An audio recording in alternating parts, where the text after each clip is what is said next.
जय श्री कृष्ण बच्चों, कक्षा 4 में आपका फिर से स्वागत है। कक्षा 4 में आज हम पाठ संख्या 7 कान खोले राज के प्रश्नों के उत्तर के बारे में अध्ययन करेंगे।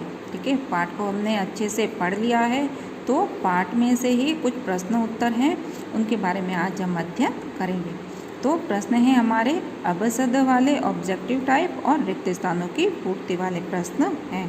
ठीक है, तो पहला प्रश्न है हमारा कि निम्न में से बच्चे देने वाला जानवर है। ठीक है, प्रश्न पहला क्या है बच्चों कि निम्न में से बच्चे देने वाला जानवर है। अ में है चींटी, ब में है चमगादड़, स में है गिद्ध और द में है सांप।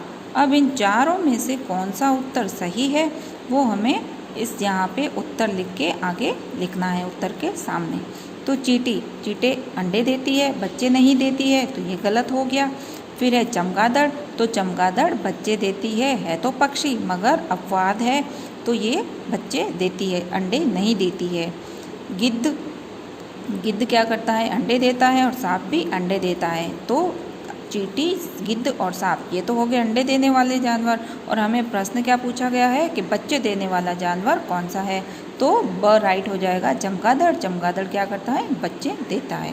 तो बच्चे देने वाला जानवर कौन सा हो गया, चमगादड़। तो उत्तर में हम लिखेंगे ब चमगादड़। ठीक है, फिर है प्रश्न संख्या 2 कि कान बाहर दिखाई नहीं देते हैं। अब ऐसा कौन सा जानवर है जिसके कान बाहर दिखाई नहीं देते हैं। तो देखिए, अ में है खरगोश, ब में है बिल्ली के, स में है चूहे के और द में है मगरमच्छ के। अब बच्चों, खरगोश के कान तो बाहर दिखाई देते हैं, है ना, बड़े कान होते हैं खरगोश के, लंबे से खरगोश के कान तो दिखाई देते हैं। बिल्ली के कान भी हमें बाहर दिखाई देते हैं, चूहे के कान भी दिखाई देते हैं, मगर द में है मगरमच्छ के कान हमें दिखाई नहीं देते हैं। ठीक है, तो उत्तर क्या हो जाएगा हमारा सही, द में क्या है, मगरमच्छ के कान। तो उत्तर लिखेंगे हम द मगरमच्छ के। कान बाहर दिखाई नहीं देते हैं, किसके दिखाई नहीं देते हैं, द में है मगरमच्छ, तो उत्तर में हम लिख देंगे द मगरमच्छ के। फिर प्रश्न संख्या है 3 कि निम्न में से किसकी खाल पर बाल नहीं होते हैं। प्रश्न क्या है कि निम्न में से किसकी खाल पर बाल नहीं होते हैं। अब अ ब स द में से 4 है मेंढक, चूहा, हिरण और नीलगाय। इन चारों में से ऐसा कौन सा जानवर है जिसकी खाल पर बाल नहीं होते हैं। तो अ में है मेंढक की खाल पे बाल नहीं होते हैं। ब में है चूहे के खाल पे तो बाल होते हैं, रोए जैसे, है ना। स में है हिरण के भी छोटे छोटे बाल होते हैं। नीलगाय के भी खाल पे बाल होते हैं। तो हमारा उत्तर कौन सा सही हो जाएगा इन चारों में से, अ में क्या है, मेंढक की जो खाल होती है वो चिकनी होती है, उसके शरीर पे बाल नहीं होते हैं। तो उत्तर क्या हो जाएगा तीसरे का हमारा, अ में क्या है, मेंढक।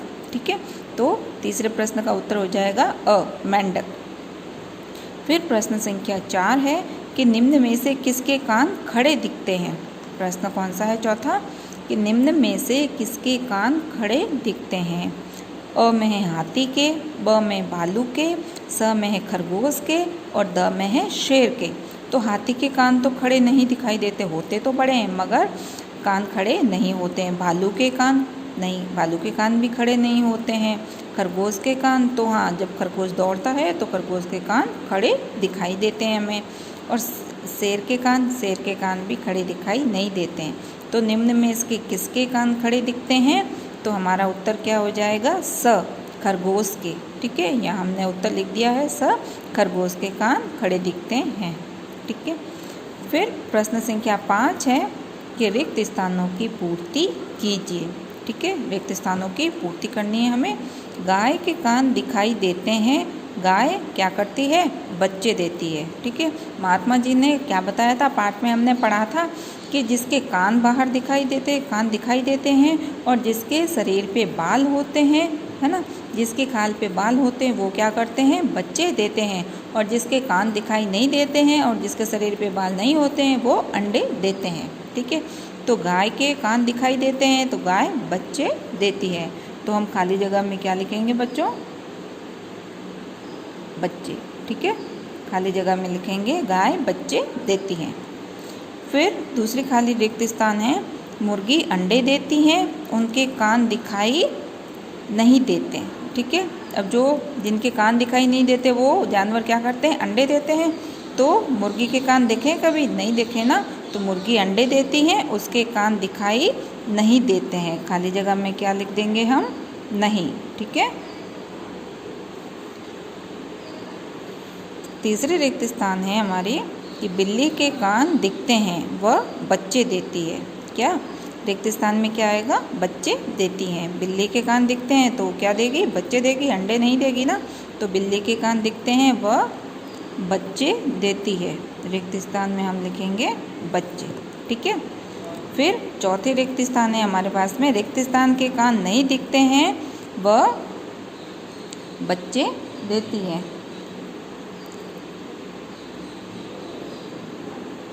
चौथी रिक्त स्थान है हमारी के खाली जगह के कान नहीं दिखते हैं, वह बच्चे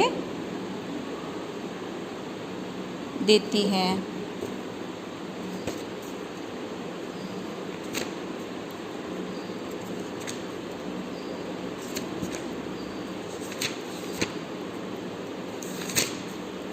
चौथी खाली जगह में लिखेंगे बच्चों छिपकली।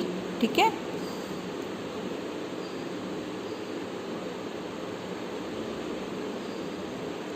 छिपकली के कान नहीं दिखते हैं और वह क्या करती है? अंडे देती है। हाथी के कान कैसे होते हैं? बड़े होते हैं। तो रिक्त स्थान में हम लिखेंगे बड़े। ठीक है। तो ये हमने रिक्त स्थानों की पूर्ति कर ली है। पहले रिक्त स्थान है हमारी कि गाय के कान दिखाई देते हैं, गाय बच्चे देती है। दूसरी है मुर्गी अंडे देती हैं, उसके कान दिखाई नहीं देते हैं। बिल्ली के कान दिखते हैं, वह बच्चे देती है। छिपकली के कान नहीं दिखते हैं, वह अंडे देती है। हाथी के कान बड़े होते हैं, है ना। सबसे बड़े कान किसके होते हैं? हाथी के ही होते हैं। ठीक है, जानवरों में। फिर प्रश्न संख्या 6 है कि आपने कविता में पढ़ा और आसपास भी देखा होगा, बताओ किसके कान सबसे बड़े हैं। अब हमने कविता पढ़ी थी कि हाथी दादा के कान बड़े हैं, ऊँट लंबा है मगर उसके कान कैसे? छोटे हैं। खरगोश के कान खड़े हैं, भालू कान हिलाता रहता है, हिरण जब कुलाचे भरता है तो उसके कान खड़े दिखाई देते हैं। तो सबसे बड़े कान हमें कविता में और हमारे आसपास के जानवरों में किसके कान बड़े दिखाई देते हैं? तो उत्तर में हम लिखेंगे हाथी के कान सबसे बड़े हैं। किसके कान सबसे बड़े हैं? हाथी के कान सबसे बड़े हैं। फिर प्रश्न संख्या 7 है कि मेंढक, सांप, पक्षियों के कान नहीं दिखाई देते हैं, तो क्या वे सुन भी नहीं पाते हैं? तो उत्तर है कि नहीं, वे सुन पाते हैं, है ना। प्रश्न क्या है 7वां कि मेंढक, सांप, पक्षियों के कान नहीं दिखाई देते हैं, तो क्या वे सुन भी नहीं पाते हैं? नहीं, वे सुन पाते हैं। कैसे सुनते हैं? उनके कान तो हमें दिखाई नहीं देते। अब आप लोग सोच रहे होंगे बच्चों कि मैम मेंढक के, सांप के, पक्षियों के हमने तो कभी कान देखे ही नहीं। अब जब कान ही नहीं दिखते तो वो कैसे सुनते होंगे? तो बच्चों आपने कभी छिपकली देखी है? छिपकली की आँखों के ऊपर देखना, छोटे छोटे सुई की नोक जैसे छेद दिखाई देते हैं। तो वैसे ही छेद मेंढक के भी होते हैं आँखों के पास में, सांप के भी आँखों के पास में होते हैं, है ना। तो मगरमच्छ वगैरह इनके आँखों के पास में जो छेद दिखाई देते हैं वो उनको सुनने में, वो जो छेद होते हैं वो इन जानवरों के सुनने में मदद करते हैं। और पक्षियों के कान होते हैं पंखों के नीचे, पंखों के नीचे सूक्ष्म छेद होते हैं, उनसे पक्षी अपने सुनने का कार्य करते हैं। तो कान भले ही मत दिखाई देते हो पक्षियों के, मेंढक के, सांप के, छिपकली के, मगर फिर भी वो सुन पाते हैं। ठीक है।